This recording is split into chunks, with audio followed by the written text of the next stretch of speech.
Bienvenidos, bienvenidos. Hoy es la última clase que tenemos de Nehemías. Gracias al Señor nos ha permitido unos cuantos meses ir adquiriendo conocimiento, principios e ir descubriendo a la vez aspectos de una posición de servicio que llamamos liderazgo.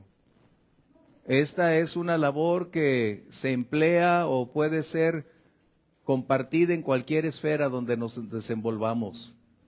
Pero cuando Dios nos llama o coloque en una posición donde requerimos a estos principios emerger con esta claridad, serán recursos que ustedes y yo tendremos disponibles para saber qué hacer.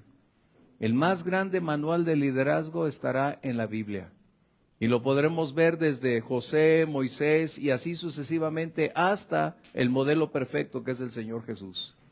De esa manera tenemos un liderazgo probado por siglos que nunca ha cambiado ni cambiará jamás en sus expectativas, principios, resultados y cómo se debe generar esa condición. Así que bienvenidos. Última clase, próxima semana no tendremos clase, vamos a descansar para que ustedes puedan tener la oportunidad de ver a sus hijos, de estar en su casa disfrutándose unos a otros. Así que para que hoy puedan tomar nota y no se les olvide y vengan la próxima semana a clase. ¿Ok? Es importante. Así que vamos a cubrir dos capítulos, 12 y 13 del libro de Nehemías. Y ya para estas alturas, nosotros entonces ya estamos teniendo una perspectiva más clara de quién es Esdras, Nehemías, cómo lograron alcanzar una posición, dónde Dios los ubicó y de dónde el Señor, que es principalmente de dónde los extrajo, de dónde es su procedencia y cómo es que Dios los eligió. Eso es importante, recuerden. Porque en esta clase vamos a ver algo que Dios no improvisa. Recuerden eso toda su vida y lo voy a subrayar. Dios no improvisa. Para que nunca se les ocurra a ustedes el día de mañana en algún lugar de liderazgo improvisar. Eso es algo que necesitamos. Porque a veces improvisamos por necesidad o por simpatía, por tener un nexo familiar. No. Recuerden, la lealtad al Señor es superior a la amistad. Eso es importantísimo.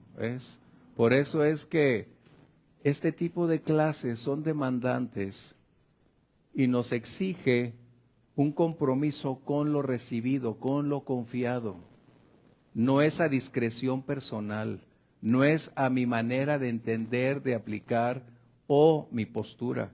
Es qué dice el manual. Recuerden, la obediencia es imprescindible. Si deseamos resultados apropiados que Dios respalde, seamos obedientes, seamos fieles a su palabra. Porque de otra manera no lograremos obtener los resultados esperados, porque Dios honra su palabra.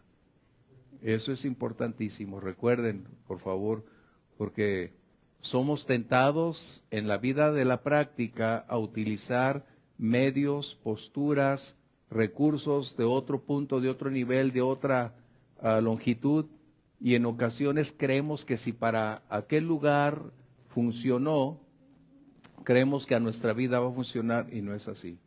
El manual siempre será el que determine ayer, hoy y mañana lo que debemos ser y hacer. ¿Estamos bien? Recuerden, nosotros no lo escribimos ni estamos descubriendo nada nuevo.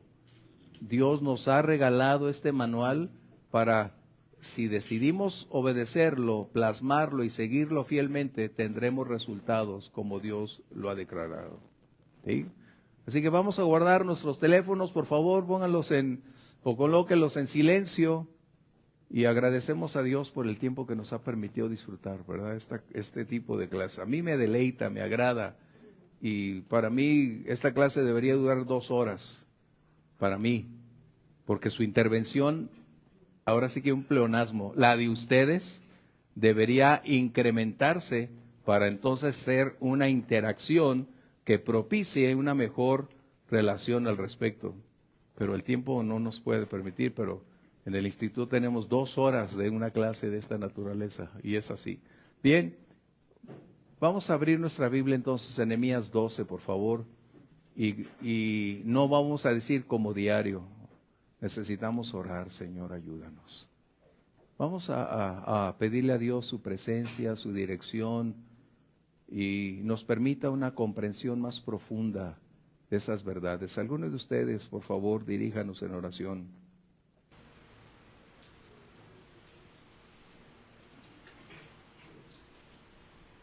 Padre, te damos las gracias, Señor, Sí, Señor. Jesús, por tu fidelidad, mi Dios, al guardarnos, mi Dios, ahora que hemos decidido estar aquí, Señor. Sí, Señor. Gracias por traernos con bien, Señor, y preparar en la mesa este alimento, Señor, para poder nutrirnos, Señor Jesús, fuertemente en los cimientos de tu palabra, Señor, en lo que tu palabra enseña.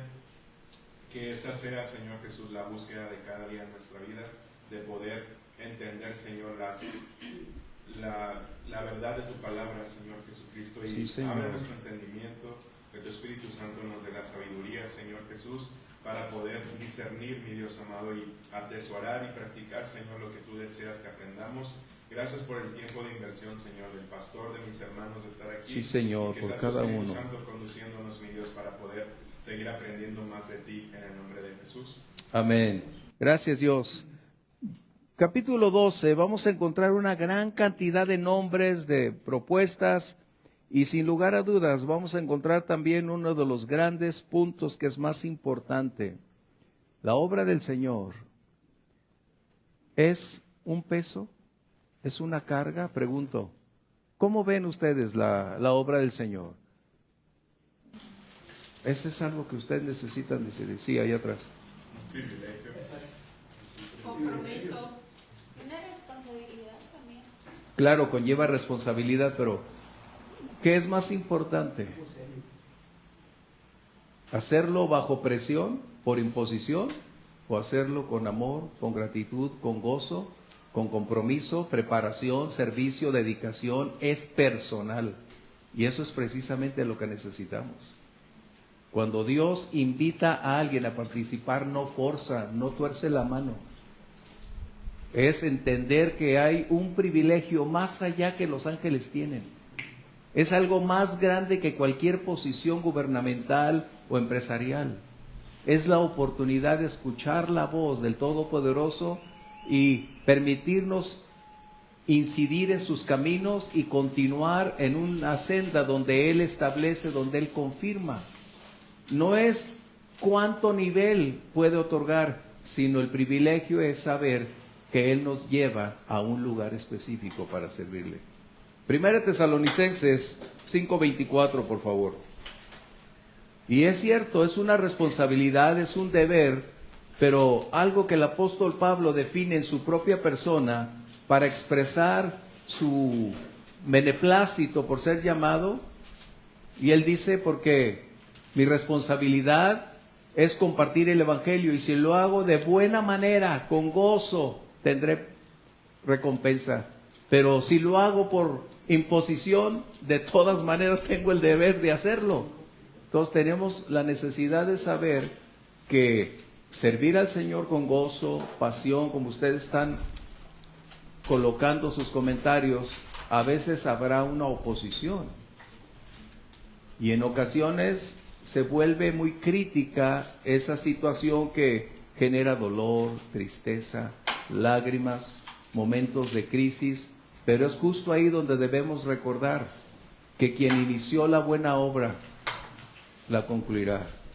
Y que si estamos bajo el estrés de la presión, necesitamos recordar quién me llamó, es el mismo que me sostendrá.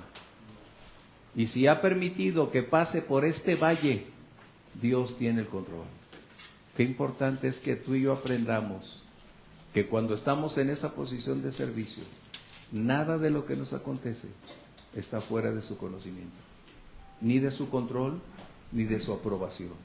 Porque podemos entender que la voluntad de Dios puede ser permisiva en momento dado.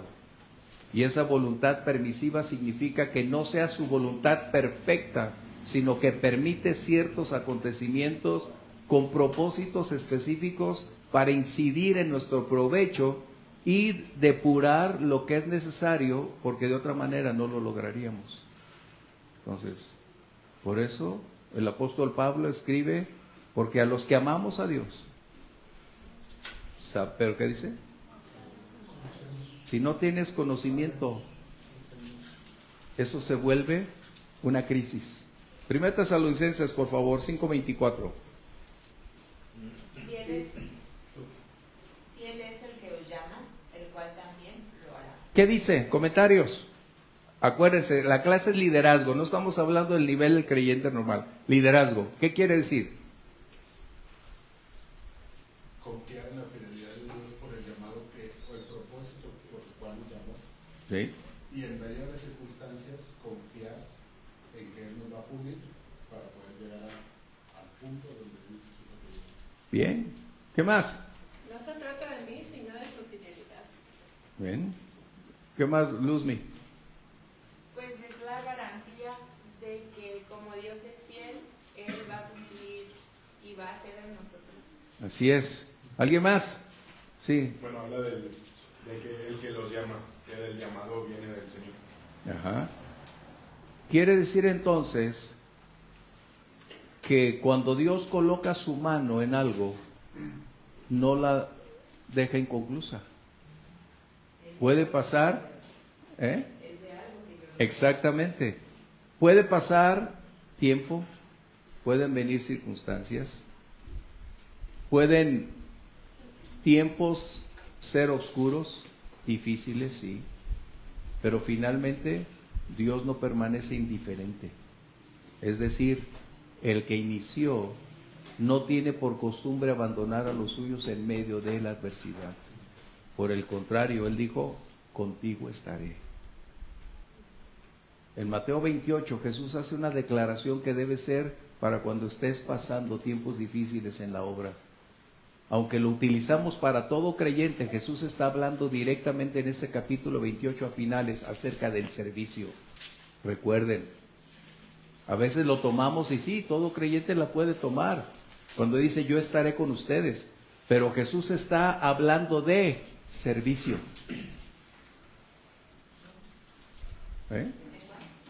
Mateo 28 que dice, he aquí yo estaré con ustedes todos los días, pero ¿cuál es el contexto? Recuerden, algo muy importante para una promesa, una palabra es su contexto. Vamos a leerlo, Mateo 28. 19 y 20, ¿verdad? ¿Sí? ¿Qué dice? Por tanto, id y haced discípulos a todas las naciones, bautizándolos en el nombre del Padre, y del Hijo, y del Espíritu Entonces, ¿de qué está Santo. hablando? Primero, ¿de qué está hablando? Tenemos que entender qué está diciendo. Pues nos está mandando a lo que tenemos que hacer. Está hablando de servir, de trabajo, de involucrarnos. Y como resultado de estar dentro de ese contexto de la obra del Señor, viene esta palabra. Dice, enseñándoles que guarden todas las cosas que os he mandado, y he aquí, yo estoy con vosotros todos los días hasta el fin del mundo. Amén. Entonces, ¿de qué está hablando? Preguntamos. De quienes están ya dentro de su contexto del servicio, aunque puede aplicar para todo creyente, por supuesto.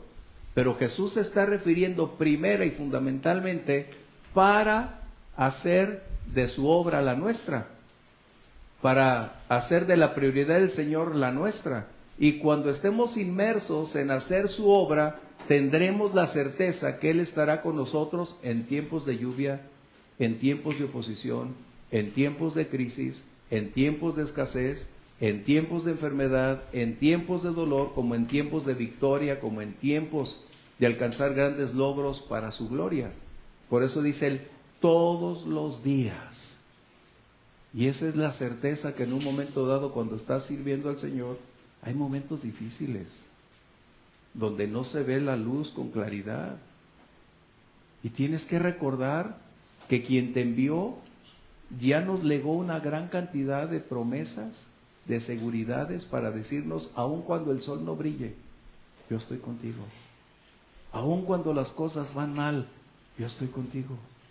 Aun cuando mi rostro no puedas ver, aun cuando mis bendiciones no te alcancen, yo estaré contigo. Y eso te dará paz en medio de la adversidad. Te sostendrá cuando los vientos son duros y contrarios. Cuando no hay respuestas, te vas a sentir que cuando todo está en tu contra, sin que tú veas al Señor, sabes que Él prometió estar ahí. Y esta es una garantía para cuando estamos sirviendo. Recuerden, lo podemos aplicar para cualquier miembro de la iglesia, por supuesto, pero fundamentalmente está dirigido cuando estemos dentro de su servicio. Por eso esta promesa es cuando estemos en ese tipo de servicio. Señor, las cosas no salen bien. Y el Señor te dirá, yo estoy contigo, con calma. ¿Eh? Qué tremendo, ¿verdad? Entonces estamos hablando que el servir al Señor va a implicar oposición. Vendrán tiempos difíciles, pero ¿cómo debe ser la manera correcta de hacerlo? Por amor, gratitud, con gozo, compromiso, como ustedes estaban diciendo, dedicación, porque será la evidencia de una transformación en la vida de un creyente que sirve a su Señor con gozo.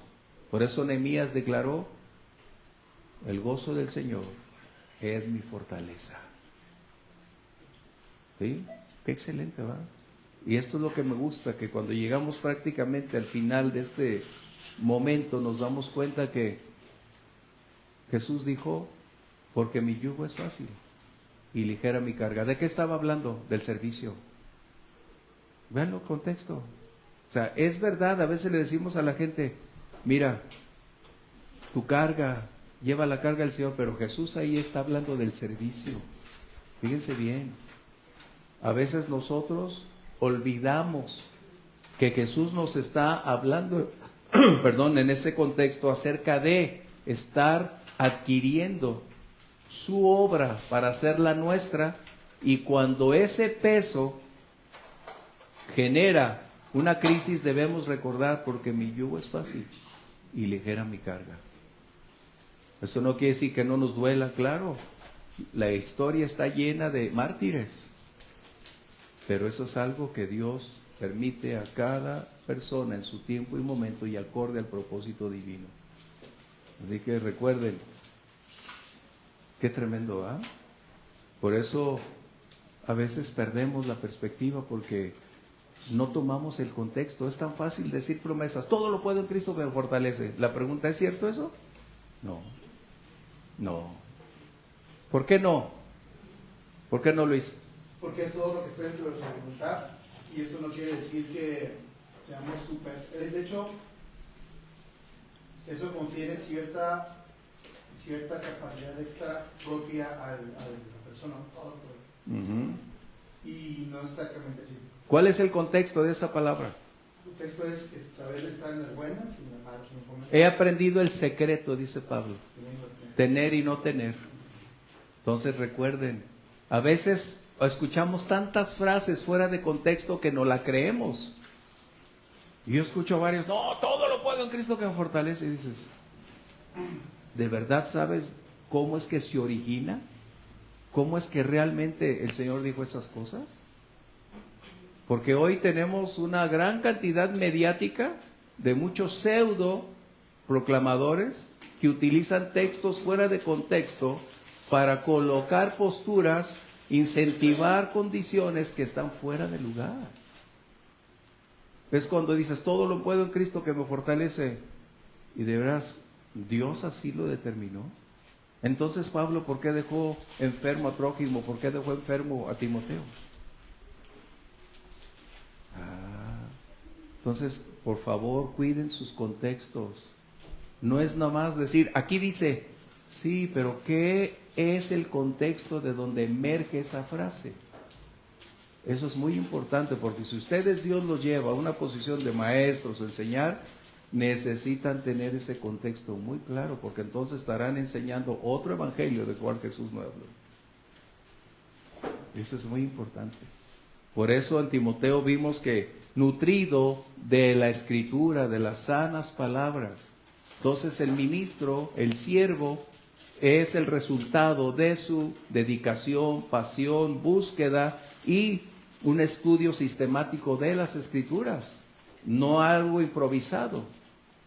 Entonces tengamos cuidado con nuestros contextos, porque hoy en el mundo actual de la iglesia tenemos una gran distorsión por escuchar frases, por decir textos. Sí, sí. Perdón, sí, de hecho esa frase es muy peligrosa porque, digo, sabemos que el contexto se trata de saber tener y no tener. Muchos han emprendido negocios basándose en que alguien les dijo todo lo puedes en Cristo que te fortalece. Y no era ni el tiempo ni la voluntad de Dios. Bueno. Voy a decir una frase fuera de contexto. Hace tiempo, compartiendo con una persona que tenía poco de convertirse y estaba asistiendo a otro lugar, nos encontramos en un hospital y yo le estaba preguntando cómo estaba, que me había enterado que acababa de recibir al Señor, que tenía poco tiempo y que necesitaba entonces buscar, estudiar, consolidarse. Él estaba atravesando por una separación con la esposa, tenía tiempo, y le dije, ahora que estás bajo este contexto, tu responsabilidad número 1 es en el Señor volver a buscar, a tocar la puerta y reconciliarte. No, yo no voy a hacer eso. Le digo, ¿por qué? Porque ya me dijeron a mí en la iglesia que así como Dios me encontró, que así me quede, que Él tiene otras cosas mejores para mí. Fíjate bien el texto que usaron, que así como te encontró el Señor, así quédate. Qué tremendo, ¿va? ¿Aplicaría para eso? No. Bueno, es lo que estamos hablando de sus contextos. Es tan fácil decir, está aquí, aquí dice, pero ¿realmente es lo que aplicaría? Su responsabilidad, la de ustedes y la mía, es darle el sentido correcto, la interpretación real que la Biblia establece. Esa es su responsabilidad de ustedes si aspiran a un lugar así. Sí, Ramosita. Si esta persona ya, cuando conoce de Dios, ya hubiera estado en segundo matrimonio, ahí sí aplica. O tendría que volver a... No, ya sería, ya ella no aplicaría el ir y tocar.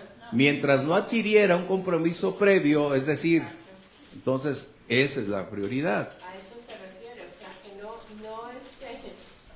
pues si ya estás casado, pues ahora sí que ya, y ahora sí que se convierta también la otra, pues ya que... Bueno, pero son lo que estamos hablando. Posturas. Es que el literalismo en la iglesia es un problema. Ustedes deben tener muy en claro esa problemática. El literalismo es uno de los más grandes problemas que tenemos. ¿Por qué? Porque no asume responsabilidades del contexto. Solo declara una palabra que puede estar diametralmente opuesta al significado real que Jesús declaró. Por eso, que así como me encontró el Señor, así me quede. Pero no está hablando de eso. Está hablando que si fuiste esclavo en aquel tiempo, así te quedes. O sea, eso es lo que ustedes necesitan ir ubicando, por favor.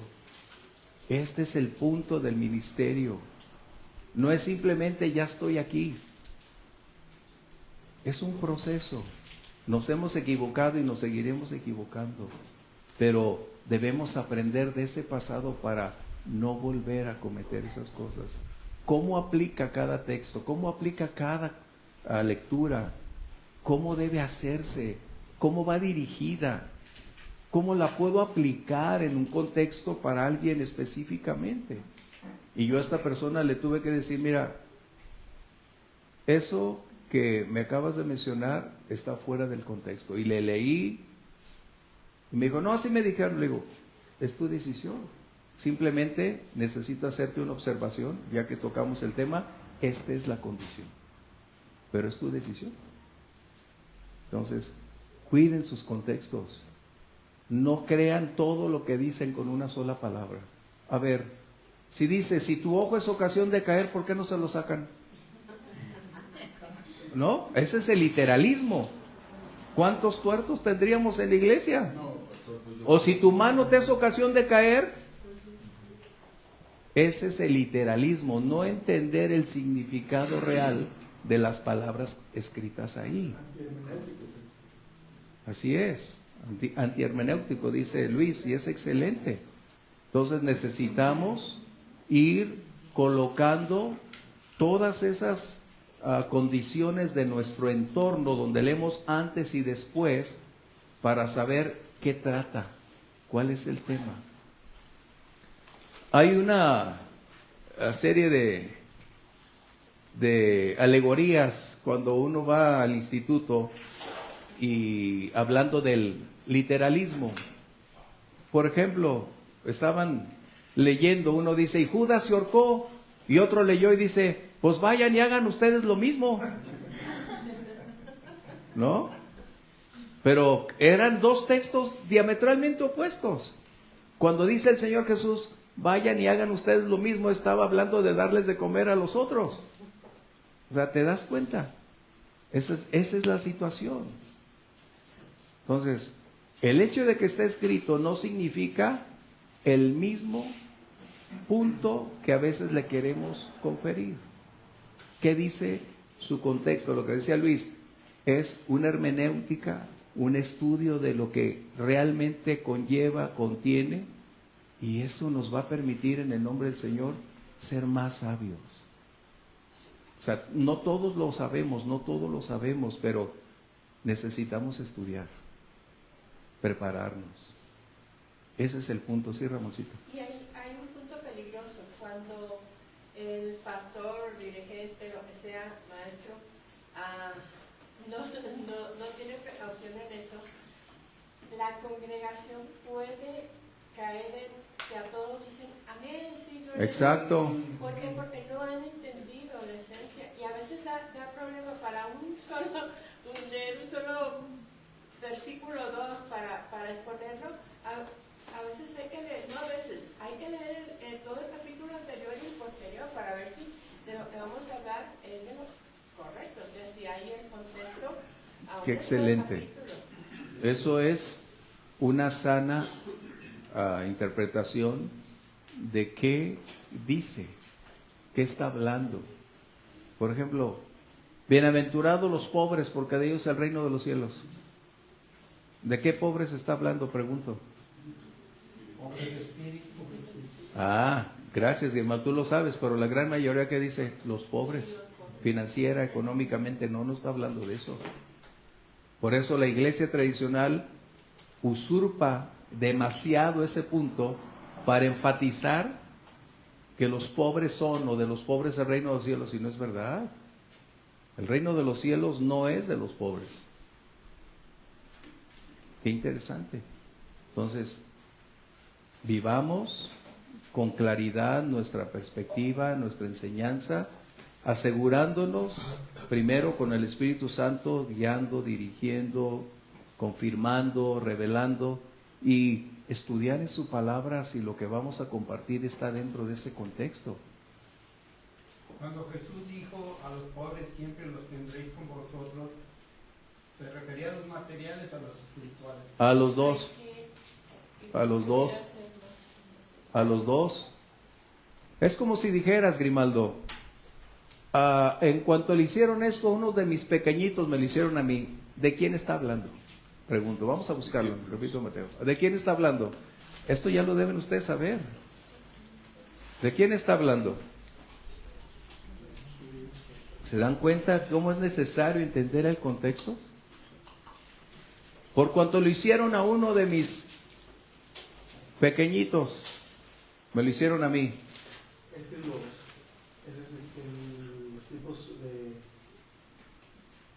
los tipos finales, ¿no? Sí, pero Jesús está diciendo ¿a quién? Vamos a leerlo.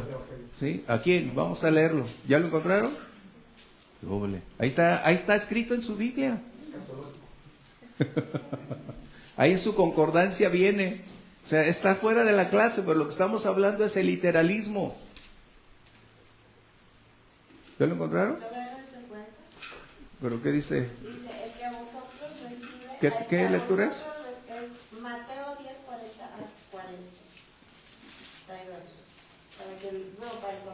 Sí. El que a vosotros recibe, a mí me recibe, y el que me recibe a mí, recibe al que me envió. El que recibe a un profeta, por cuanto es profeta, recompensa de profeta recibirá, y el que recibe a un justo, por cuanto es justo, recompensa de justo recibirá.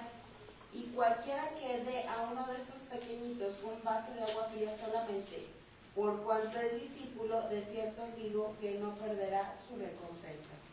Ahí tenemos un ejemplo de quién está hablando.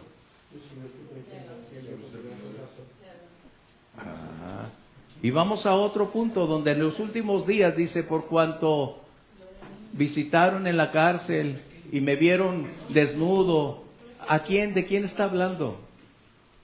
Y toda la mayoría siempre se aboca a que es a toda persona. Permíteme decirte que eso es un error. Jesús está hablando de sus hermanos judíos. Búsquenlo, vamos a buscarlo. Cuando dice, ¿cuándo te vimos desnudo? ¿Cuándo te vimos en la cárcel? ¿Cuándo? Eso vamos a buscarlo. Eso es algo que necesitamos muy bien definir. O sea, ¿es malo ayudar? No, no es malo. Pero el punto es cuando enfatizamos una posición y no es la correcta. Un poquito de paréntesis a lo que dijo Ramoncita. En primera de Juan 4 dice, amados, no crean a todo espíritu, sino probando los espíritus si son de Dios, porque muchos falsos profetas han salido por el mundo. Así es. Entonces, no es decir amén por decir amén. Exacto. Ramoncita estaba señalando que es necesario que el liderazgo, los siervos, enseñen la sana doctrina, instruyan al pueblo en la verdad, y de esa manera habrá la oportunidad de entender cuándo se coloca la palabra real y cuándo es una condición errónea. Y entonces es donde viene esto. ¿Ya lo encontraron? Sí. ¿Cuál es? Mateo 25:35. ¿Qué dice Luisín? Dice, porque tuve hambre y me disteis de comer, tuve sed y me disteis de beber, fui forastero y me recogisteis, estuve desnudo y me cuidasteis, enfermo y me visitasteis en la cárcel y vinisteis a mí. Entonces los judíos le responderán diciendo, Señor, ¿cuándo te vimos hambriento y te sustentamos, o sediento y te dimos de beber? Bueno, ¿y cuando te vimos forastero y te recogimos, o desnudo y te cubrimos? ¿O cuando te vimos enfermo o en la cárcel y vinimos a ti? Pero en cuanto lo hicieron, dice, ¿ok? Y respondiendo el rey, Ese es el punto. les dirá, No, cierto, en cuanto le hicieron a uno de mis hermanos pequeñitos, a mí lo hicieron. sí, en cuanto le hiciste a uno de tus hermanos más pequeños, me lo hiciste a mí. Ah, entonces, ¿de quién está hablando? Pregunto. ¿De quién está hablando? Entonces no está hablando de los pobres, no está hablando del mundo. No. Entiende, Grimaldo, es otra cosa muy distinta. Pero es no incentivar ese tipo de acciones basándolas en un versículo. Es que no es cesar de ayudar. Cuando se utiliza esa palabra, están desviando el propósito fundamental de esa escritura. Jesús está diciendo que sus hermanos, ¿el mundo es hermano de Jesús? Pregunto. Jesús está entonces clarificando a quién esas acciones beneficiaron, y es donde Jesús toma el lugar para corresponder y recompensar a quienes atendieron a esos judíos bajo persecución, a esos judíos en el tiempo de la angustia. ¿Vamos bien? Por eso les digo, es necesario que entiendan y lo comparen. ¿Qué quiere decir esta palabra? ¿Cuál es el contexto? Ahí en eso Jesús no está hablando del mundo. Jesús está hablando de su pueblo. Por eso dice, en cuanto lo hicieron a uno de mis hermanos más pequeños. Hermanos. Está hablando de su pueblo, no del mundo. Pero aquí hay una cosa muy importante que yo creo que nos pasó a todos. Es cierto, os digo que en cuanto no lo hiciste a uno de estos más pequeños, tampoco a mí me lo hiciste. Eso es precisamente el no ayudar al pueblo que está el pueblo judío en la angustia, en la persecución, en la tribulación, es donde está ese texto. Jesús está hablando de la tribulación ahí, fíjense bien. Estábamos tratando de decir que en cuanto le hiciste a uno de estos... Sí, a los judíos. Es al revés. Si no lo hicieron, van a pagar. Bueno, ¿estamos bien en el literalismo? ¿Estamos entendiendo? Es la clase que estamos teniendo. Que no es lo que dice literal, sino qué significa en su contexto real esa palabra o ese versículo. Y hay que entender algo muy bien. Lo estás diciendo en su contexto, no en lo que imagino. Exactamente. El contexto te está dando la razón con lo Así que habla es. atrás, con lo que habla adelante, con la historia misma, y Bueno, no lo que me imagino. ¿cuál es la razón que tú esgrimes eso? ¿Por qué? Porque gracias a Dios estudias, tienes la oportunidad de meditar, de comparar, de leer, y el Espíritu Santo amplía esa capacidad. No es decir, aquí está el dedo y aquí señala. No. Por eso Jesús, cuando le preguntaron, ¿de quién será esposa allá en los cielos? ¿De cuál de los 7? Está escrito, ¿ah? En Deuteronomio, todas esas. Y Jesús dijo, no puede ser.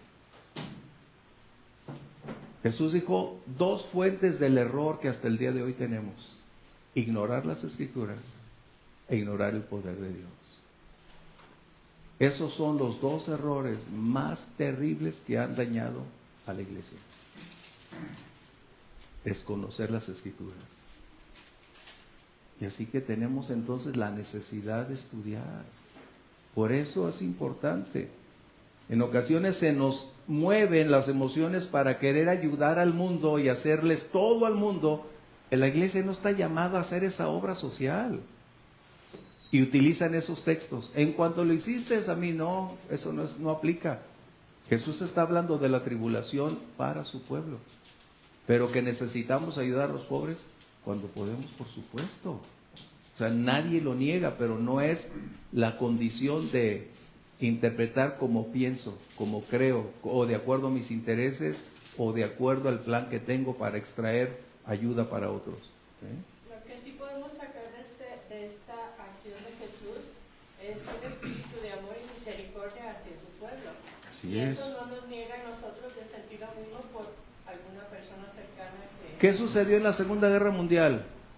¿Cuántos ayudaron a judíos en persecución? Y algunos de ellos murieron, pagaron con su propia vida, pero estaban actuando acorde a esa lectura que está ahí. Por ejemplo, si ustedes ven el libro de El Refugio Secreto de las hermanas Corrie ten Boom, se van a dar cuenta que el papá tuvo la oportunidad de librar la muerte, de no ser enviado a Auschwitz. Y el capitán alemán, que siempre le gustaba que le arreglara sus relojes, le dijo, te doy la oportunidad. Por favor, si ya no guardas, si ya no le permites la entrada a ningún judío, ya estás libre. Y él dijo, mi puerta siempre estará abierta para dar ayuda. Así que de eso estamos hablando. ¿Estamos bien? Gracias Dios porque nos permite ir adelante. Bien, encontramos también que la obra del Señor es permanente. Josué 1, 1 y 2, por favor. Para ir, vamos, recuerda, estamos cerrando este capítulo 12 y nos damos cuenta de cómo Nehemías coloca una gran cantidad de nombres de líderes y nos damos cuenta entonces que la obra del Señor es permanente. Jesús dijo lo siguiente, mi Padre hasta el día de hoy trabaja. Es decir, Dios nunca cierra los ojos, cruza los brazos, nunca se sienta en su trono y duerme. Siempre está atento, alerta, siempre está ahí. Josué 1 y 2, por favor.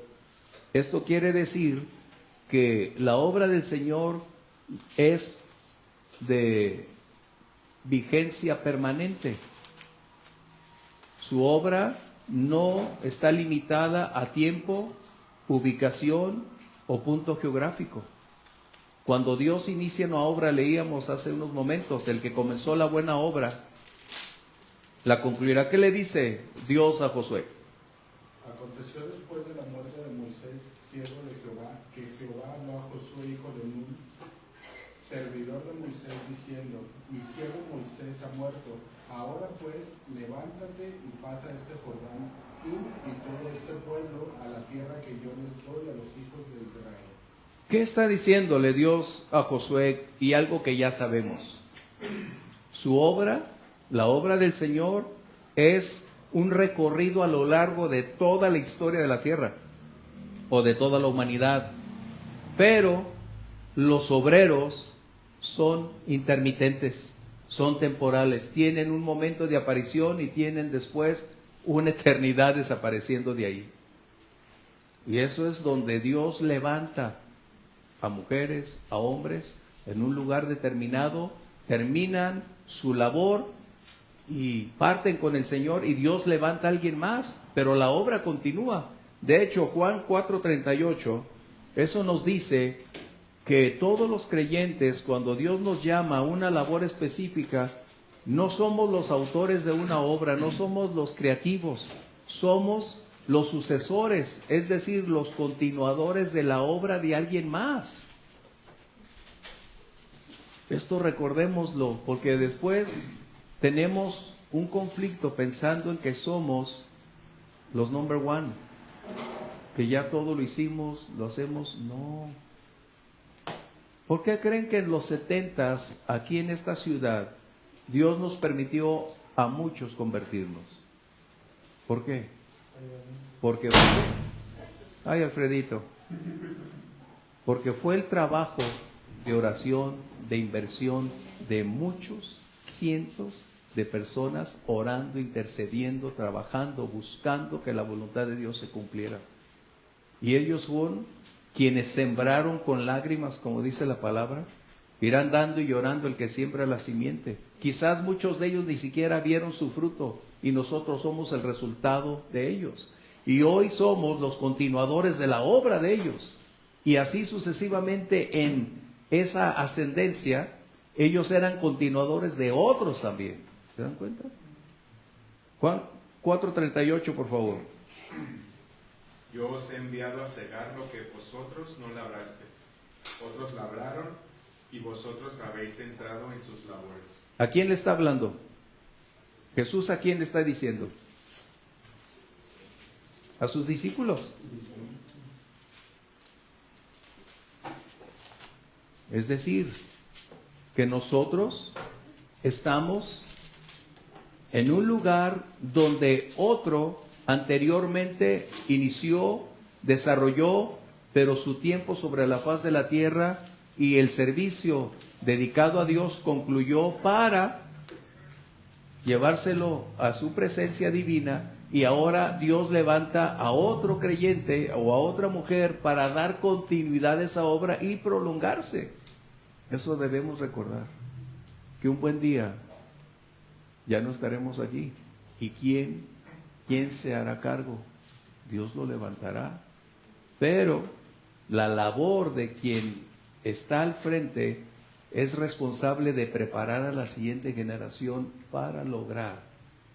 Porque ya el pastor no sabe a quién Dios va a colocar, pero lo que sí sabe el pastor o el liderazgo es la responsabilidad de cubrir esas posibilidades, instruyendo, equipando, capacitando, brindando los recursos como las oportunidades para servir, porque un buen día Dios no nos da el boleto del avión celestial 3 meses antes.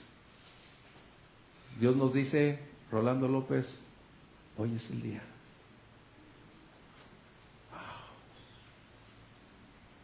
Y ahí la pregunta es: ¿Rolando López hizo lo correcto en el pasado? ¿Llegará con las manos vacías? ¿Qué palabras escuchará? ¿Bien, buen siervo fiel? ¿O escuchará un silencio rotundo?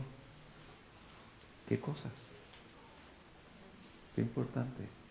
Bien, así que somos continuadores. Y vamos adelante. ¿Por qué Nehemías está nombrando tantos líderes? Porque desde Moisés encontramos este principio, que los líderes, aquellos que han guardado la fe, como Pablo menciona, he peleado la batalla, se han distinguido por su vida, su conducta, su carácter, deben ser reconocidos, no para levantarlos en un pedestal o colocarlos en una plataforma, sino reconocer a quienes sirven en el Señor. Eso es importante. Eso sí es necesario que nos demos cuenta. Honrar. ¿Qué significa la palabra honrar? Recuerden, ¿qué significa la palabra honrar? Reconocer. Ah, excelente.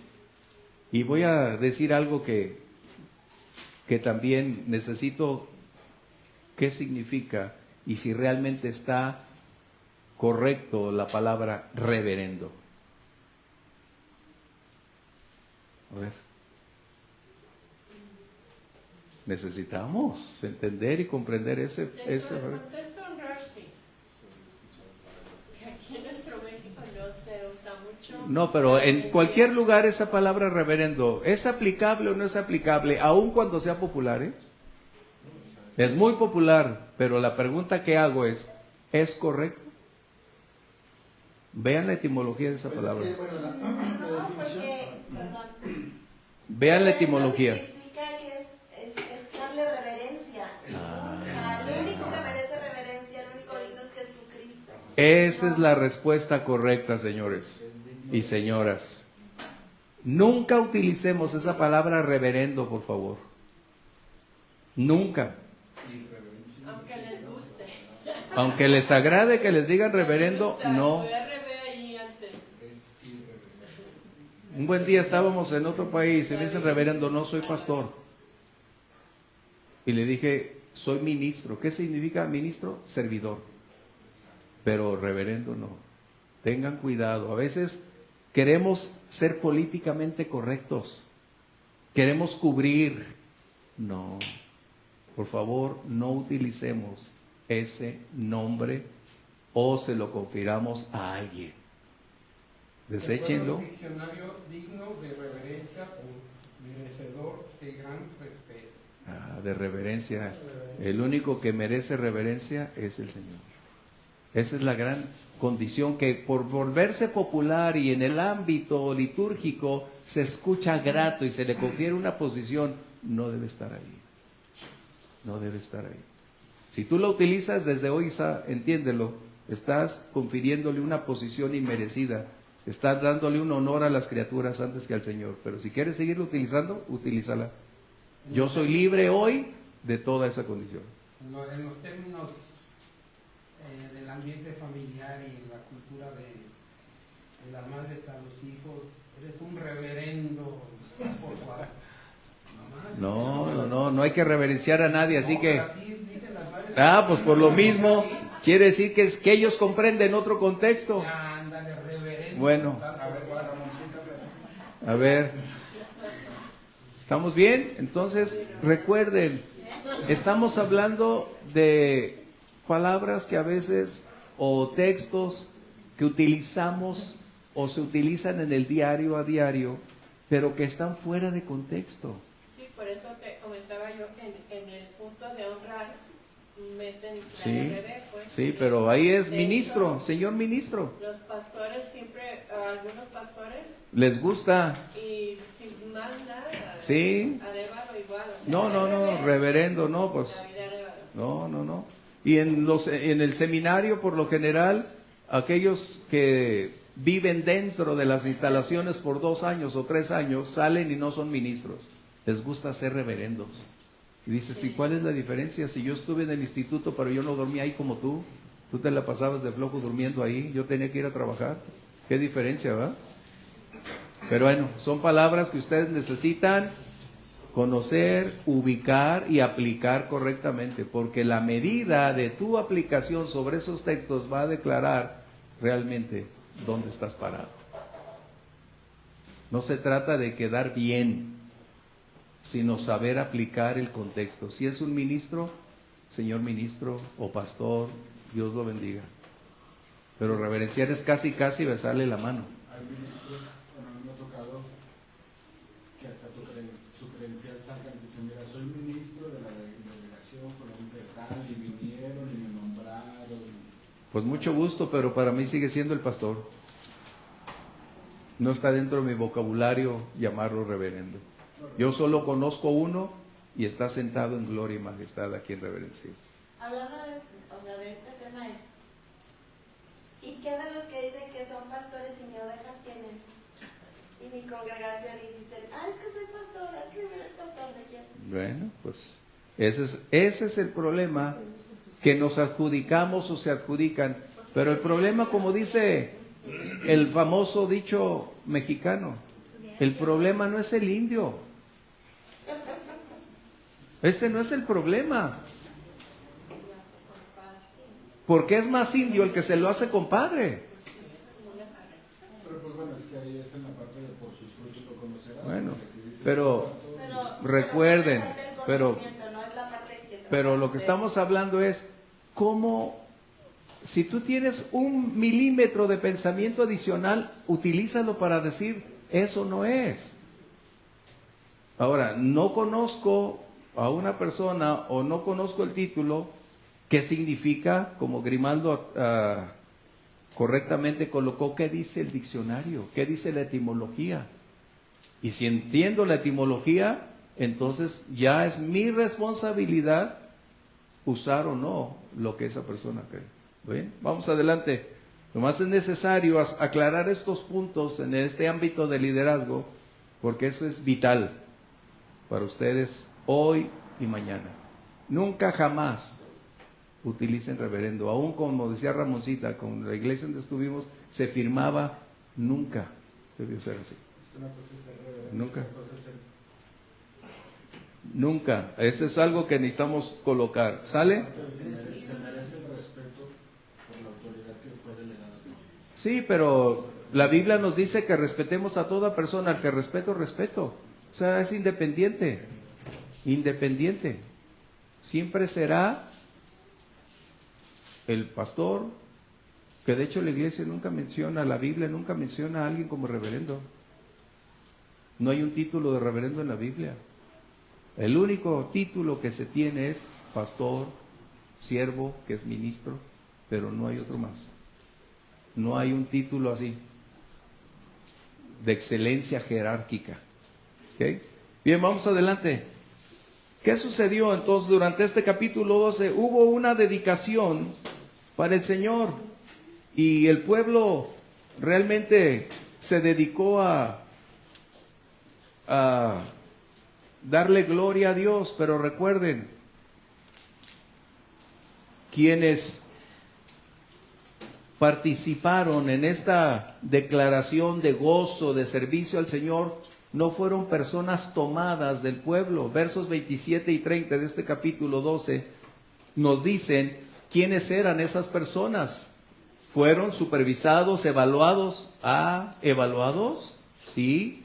Tuvieron que ser evaluados acorde a el manual que nosotros tenemos llamado las Escrituras, y hasta entonces fueron seleccionados. Esto significa que hay condicionantes, requerimientos para entrar en un servicio en el Señor. ¿Vamos bien? Porque están muy callados, ya deberían decir, sí, amén, ¿no? O sea... No.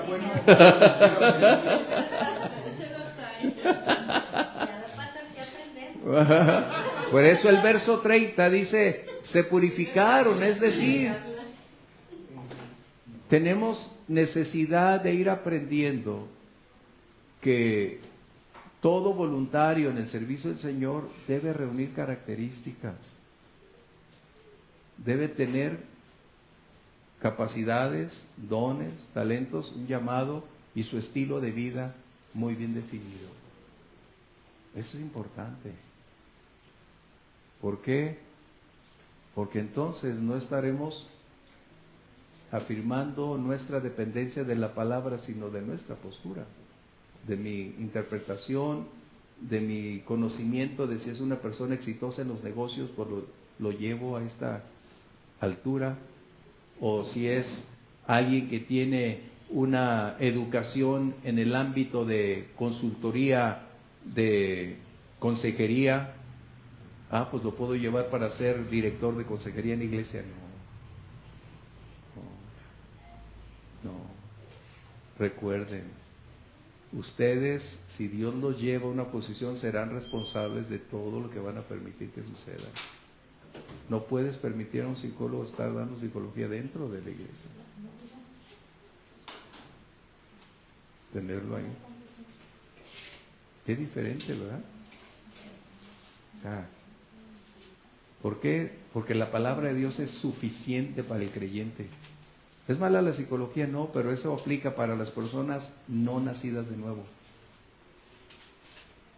Y de hecho, una psicóloga va a la iglesia, si no lo saben. Así que, pero está en la iglesia. Pues qué bueno que salga. ¿Verdad? Gracias Dios. Eso quiere decir entonces que hay dos ámbitos, en lo natural, como mencioné el domingo, y en lo espiritual. Y la palabra de Dios actúa en lo espiritual como en lo físico, en lo material. Esa es la razón por qué la palabra de Dios es única, es viva y eficaz. Por esa palabra tenemos vida nueva, por esa palabra tenemos un poder transformando nuestra vida, nuestra mente. Qué interesante. Así que, bueno, ya tendrán en un panorama y van a decir, ¿qué nos enseñó el pastor hace tanto? ¿Qué dijo sobre eso? Así que... Yo mañana ya hablo de eso. Ay, Ramonchita. Bien, ¿qué sucede? Salmo 115, verso 1, por favor, nos vamos a ir rapidísimo. Este es un recordatorio a todos aquellos que servimos. ¿Cuál debe ser nuestra postura? ¿Qué debemos esperar? ¿Cómo debemos actuar, comportarnos? ¿O qué es lo que mueve nuestra vida? ¿Qué dice este salmo? No a nosotros, oh Jehová, no a nosotros, sino a tu nombre, da gloria por la misericordia, por tu verdad. La búsqueda del servicio es glorificar a Dios, es darle gloria a su nombre. No es para saber qué tan efectivo y bueno soy. No es para recibir la adulación. Es que sin ti no podemos hacerlo. Es que cuando tú vas, uy, toda la multitud se goza, se deleita porque tú estás, dices. Y entonces, la palabra del Señor, ¿qué? Esa persona no hace más que brillar por sí misma. Pero quien debe recibir el honor y la gloria es el Señor. Podemos reconocer que hay atributos, cualidades y capacidades, pero nuestro propósito no es exaltar a la criatura, como dice el libro de Romanos, sino exaltar al Rey de Gloria. Tú y yo lo que somos es por su gracia. Y todo lo bueno que hay en nosotros, a Él le ha costado. Porque ha sido tan paciente conmigo para podernos llevar poco a poco, superando las circunstancias. Y este es el propósito que debemos recordar. De hecho, este salmo entra en ese cántico que hizo el mismo Señor Jesús en la última cena. Estos salmos 103, el 118, es los cantos que se entonaban en la última cena, en la Pascua. Y el Señor Jesús entonó este canto hablando de no a nosotros, oh Jehová, sino a tu nombre da gloria. El Señor Jesús lo entonó con sus discípulos en la última cena. Impactante. Y te das cuenta entonces que ni el mismo Señor Jesús buscó adulación, popularidad. Antes cuando le digo, Señor, Maestro bueno, ¿por qué me llamas bueno? Solo hay uno bueno que es Dios. Qué interesante. Así que recordemos, es bueno cuando alguien te dice, oye, qué bien lo hiciste. Sí, pero no es como para generar una condición de sentirte tan bien y decir, qué bien lo hice. Tú puedes decir, gracias, de verdad es un placer escuchar esas palabras, pero Dios es el que me está dando esa gracia para seguir adelante. ¿Sí? ¿Estamos bien?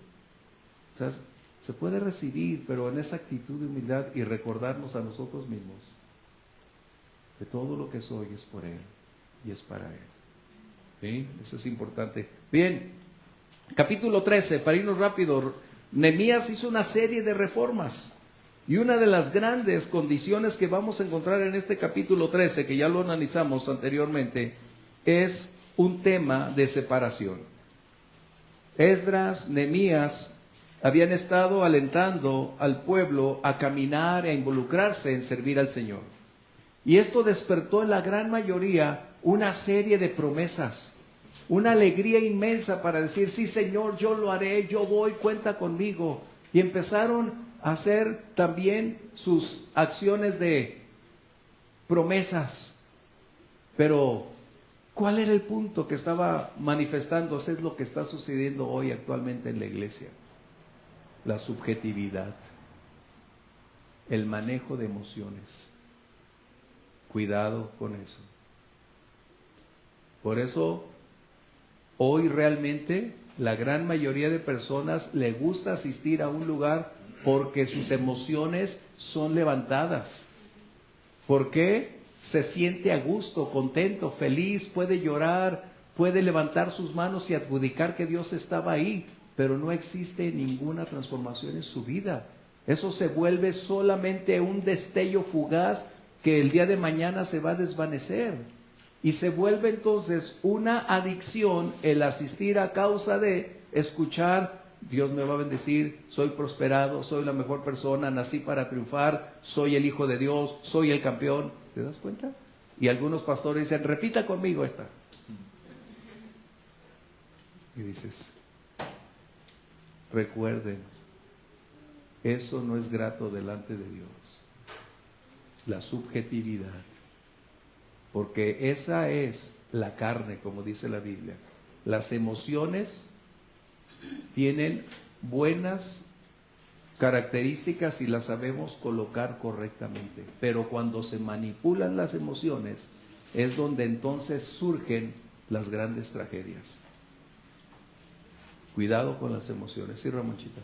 Un punto importante. En nuestros tiempos también se dio levantamiento de mucho pentecostal.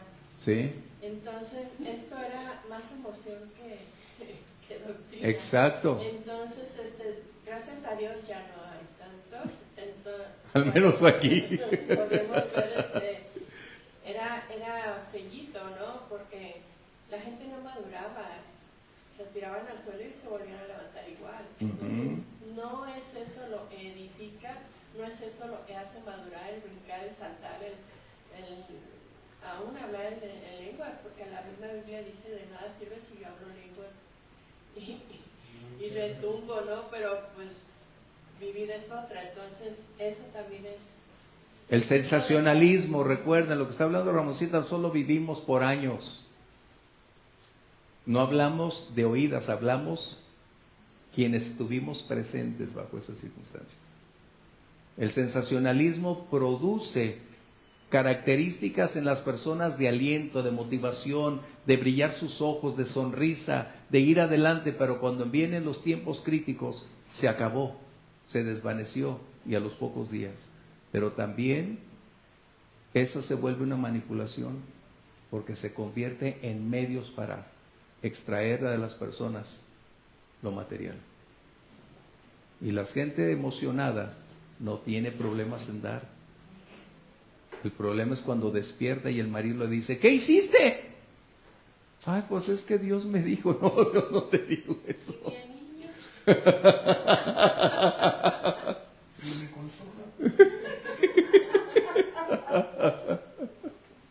Bueno, recuerden, nosotros pasamos esa experiencia, no una cantidad de veces que es necesario que ustedes lo evalúen, porque las modas dentro de la iglesia van y vienen.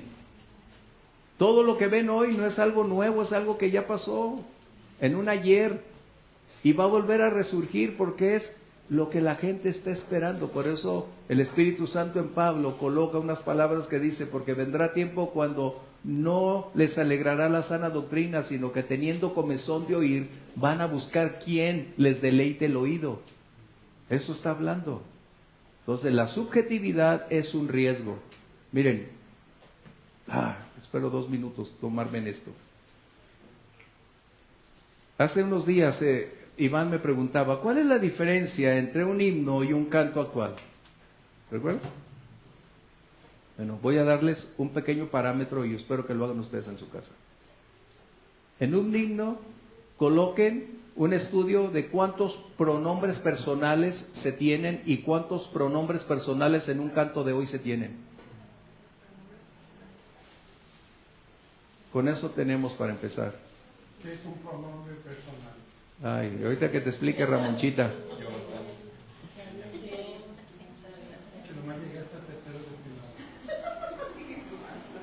Pues es cuando dice yo, ese es el pronombre personal.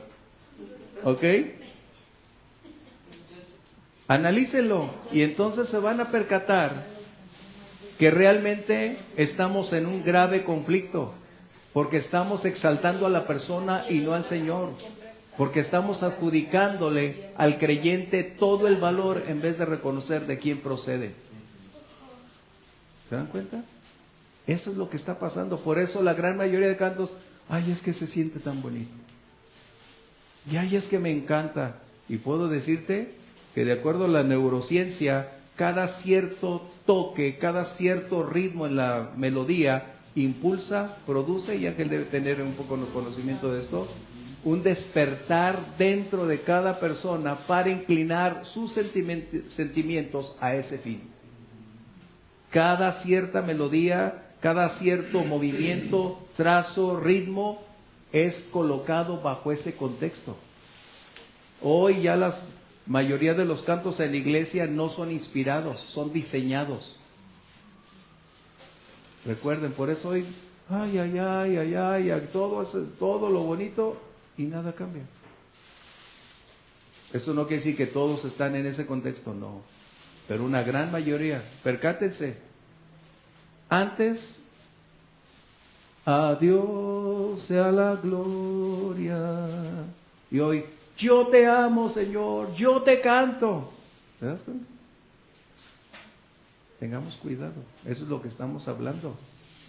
Es lo que Nehemías estaba enfrentando, una superficialidad en su pueblo, porque él fue a visitar al rey y de regreso se encuentra en que ya la euforia de las emociones se habían difuminado, ya las emociones quedaron atrás y ahora se encuentra con un gran problema. Y entonces es cuando empieza la gran historia. ¿Sí? Por eso dice Proverbios 29:18, si alguien lo tiene, pero vamos a irnos un poquito rápido. Porque cuando en Oseas 4:9, mientras buscas 28:19, porque mientras un liderazgo, hay 2 tipos de liderazgo mínimo que necesitamos reconocer y no hemos llegado a ese punto. Pero hay un liderazgo que propositivamente define qué hacer y cómo hacer para lograr popularidad, para lograr tener una gran multitud, para propiciar un aparente éxito y tener la oportunidad de ser aplaudido. Y es manipular todas estas condiciones como resultado de aprender cómo el crecimiento se convierte entonces en una materia que propicia elementos organizacionales estructurados para consolidar, como si fuera una empresa, una compañía, donde la dinámica de la mercadotecnia se convierte en la esencia fundamental de sus procesos. Bueno, parece que estoy hablando de un seminario de negocios, ¿verdad? Pero eso es lo que existe. Entonces, aprendamos que no es la manera. Necesitamos el manual. Y eso es lo que me agrada en Nehemías, que él tiene una perspectiva tan clara que no permite ni ser alterada ni disminuida. Él actúa de acuerdo a la norma, de acuerdo a la regla. Lo hace con amor, sí, pero con intensidad, con disciplina. Recordemos que a unos les jaló los cabellos, a otros la barba, ¿no? O sea, qué tremendo. Pero con fuerza. Proverbios 29, 18, otros Oseas 4, 9. Sin profecía el pueblo se desenfrena, mas el que guarda la ley es bienaventurado. Aquí nada más hay un problema con esa frase si no la sabemos aplicar. Porque los que se apegan a los sentidos te van a dar profecías y van a tocar ese texto. Sin profecía se pierde el pueblo. No está hablando de profecía, de dar algo de un futuro o de un mensaje de Dios. Lo que está hablando ahí es de la certeza escritural que ya debe ser comprendida. Y lo que dice es que mientras el pueblo no comprenda la escritura se va a perder. Ese es el contexto real de esa escritura. Recuerden, porque luego también, es que ahí dice que sin profecía el pueblo se pierde. No está hablando de profetizar. Está hablando de la letra. Exacta, de la palabra escrita. Exactamente, Ramonchita. ¿Ya ves? Tú estudiaste, Ramonchita. Te vas a ir al cielo, Ramonchita. Yo quería actuar. Oseas 4:9, que dice, tal el sacerdote. Está hablando entonces que mientras el liderazgo define una postura, va a infectar a quienes lo escuchan y lo van a seguir porque van a ser imitadores de la misma condición que el líder dirige, conduce y practica. Así que hay un principio que debemos recordar. Una mala doctrina produce un estilo de vida erróneo. Siempre. Y una sana doctrina conduce a una vida moral apropiada. El liderazgo siempre es transformador, sea para bien o sea para mal. Exactamente, Ramuchita, así es. Bien, vámonos entonces al capítulo 13. Que ya estamos aquí, ¿no? Ya estamos al final, pero verso 10 y 14 está hablando entonces de cómo es que llega Nehemías y encuentra que los sacerdotes, los ministros fueron despedidos del servicio. Y Nehemías, ¿qué hizo Nehemías? ¿Qué haría Nehemías? ¿Qué harías tú si llegas y encuentras que el pastor dejó de la iglesia porque lo despidieron porque no tenían dinero y tuvo que ir a trabajar para sostener a su familia? ¿Qué harías tú si fueras el supervisor? Pregunto. Exacto. Eso es lo que tienes que hacer. O vas a ser tan tibio para decir, es que es su postura. Es que pobrecitos, no, Nehemías no celebró, ni tampoco cruzó los brazos. Nehemías los reprendió. Nehemías los colocó en su lugar y les dijo, la responsabilidad es de ustedes, el pueblo. Fíjate bien. Y va a haber momentos en que tienes que accionar de esa manera. Nehemías reprendió a todos ellos y no porque eran su hermano, su cuñado, su tío. No. Él no tenía ningún conflicto con las personas a su alrededor porque su lealtad para el Señor era superior a la amistad con cualquiera de ellos. Y él actuó de acuerdo a lo que el manual escritural dice. Los reprendió y reinstaló a las personas, siervos, y la congregación volvió a cumplir con sus diezmos, sus ofrendas para el servicio del Señor. Y esa es la responsabilidad de una iglesia. Cuidar, proteger, amar, servir y propiciar una vida digna a quien está al frente, amándoles, cuidando, sirviéndoles y mantener las instalaciones en óptimas condiciones. Esa es la responsabilidad de las ovejas. Si una oveja no aporta, no tiene el derecho de exigir un buen alimento si ni siquiera es capaz de cumplir con algo. Aunque en realidad uno lo hace por amor. Pero si no hay esa reciprocidad, tarde o temprano, y tengo que admitir con dolor que en estos últimos años se han cerrado más iglesias que nunca en la historia. ¿Por qué creen que se han cerrado las iglesias? Pregunto. No por falta de asistencia, no. Por la falta de disposición para sostener la obra. Fíjate bien, qué tristeza. Grimaldo tocó una parte. Pero en realidad el motivo real es la carencia, la falta de disposición de aceptar que es la responsabilidad. Qué tremendo. Y el trasfondo es la buena doctrina. Exactamente, exactamente. Esto es necesario. El apóstol Pablo, ¿por qué en un momento dado determinó no usurpar, no tomar dinero de la iglesia? Él no lo hizo para colocar un mal ejemplo en los demás siervos, sino porque en esa congregación había ese conflicto y él dijo, no voy a hacer una piedra de tropiezo, pero el obrero es digno de su salario, no pondrás buey, o sea, no pondrás bozal al buey que trilla. Es decir, él colocó todos los parámetros, hay que enseñar a la iglesia. Yo no puedo obligar a nadie a dar, porque esa es una acción voluntaria, pero mi responsabilidad es enseñar ese tema. Pero como a algunos les molesta, yo diría, ¿sabes a mí qué me molesta predicar? Que te va a ir bien. Me molesta que vas a prosperar, no quiero predicarte sobre eso. Qué terrible sería, ¿verdad? Qué terrible sería. Pero eso es lo que encontró Nehemías, o sea, no es algo nuevo. Estamos hablando que esto es una realidad en todo tiempo, pero ¿cómo actuar? ¿Qué hacer? Porque siempre a quien veo tantos dudando, el Señor dijo, por cuanto no eres frío ni caliente, no tienes por qué estar aquí. Imagínate, llego yo y me encuentro con que despidieron a Alfredito. ¿Cómo que lo despidieron? Pues es responsabilidad de ustedes mantenerlos como pastor, como su familia, ¿no? Ejemplo tenemos en Pablo, dice que no quiso ser carga para la iglesia. ¿Y qué se puso a hacer? Así es. A trabajar en tiendas. Y ahí tenemos un problema. Así que eso es lo que estamos encontrando. Por eso, vamos adelante. Esto es algo que necesitamos disipar en liderazgo. Son cosas que ustedes un buen día van a encontrar, o si forman parte del consistorio, como se dice, y pregunte el pastor, ¿qué hacemos con esto? Ay, pues yo no sé, pastor, ¿qué hacemos? Ay, es que, ¿cómo decir algo? Luego van a decir que no tenemos amor.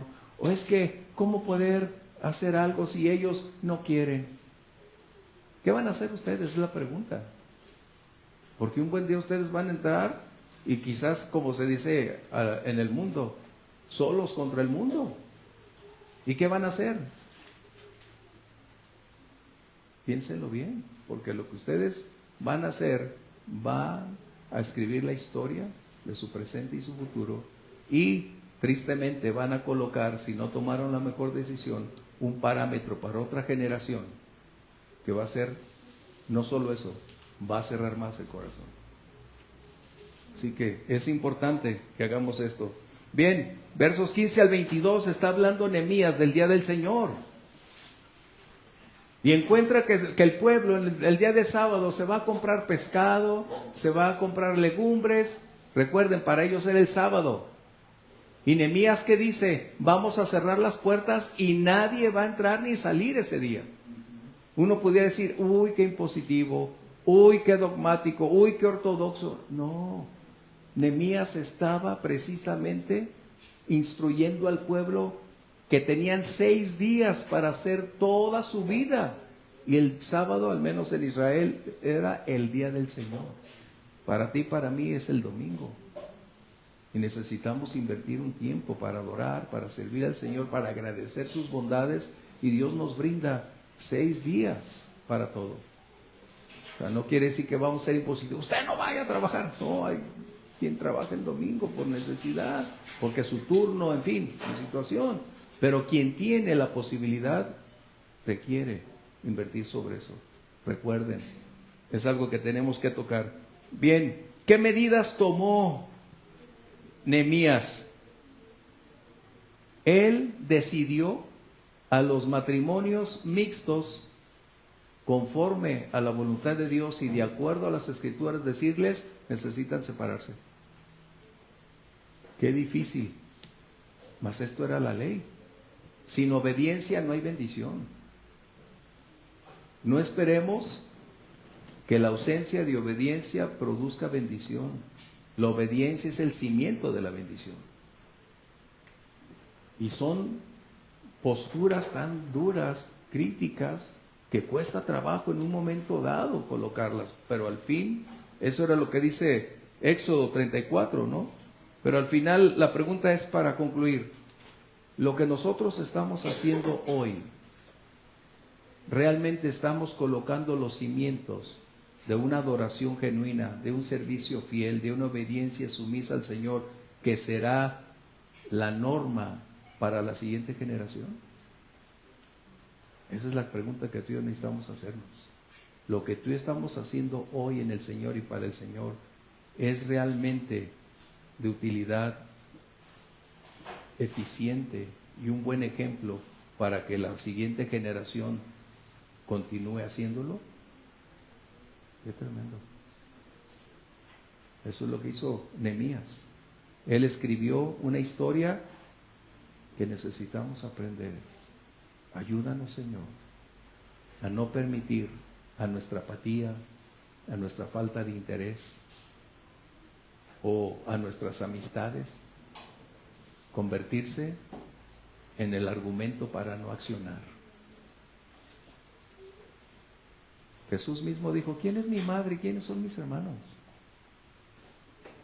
O sea, recordemos, sí, por ahí. Es que vamos a entender, justo lo platicaba los otros días con alguien de la iglesia, que lo que nosotros hacemos es para Dios. Y sentimos nosotros que lo que hacemos es que hacemos un favor a la iglesia y un favor a Dios.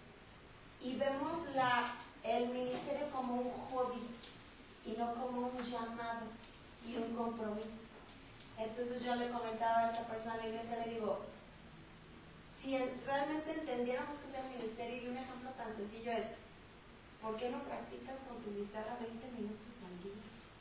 Y te presentas el domingo y se nota que no practicas. Porque no es su prioridad. Ajá. O sea, a mí me cuesta trabajo, tienes tantos años y todavía siguen en el mismo nivel, no puedo entenderlo. Yo tengo aquí varios puntos y uno de esos es tener pasión. Exacto. Exacto, no hemos entendido que es el servicio. ¡Qué óvole! Esto debimos haberlo sacado hace rato.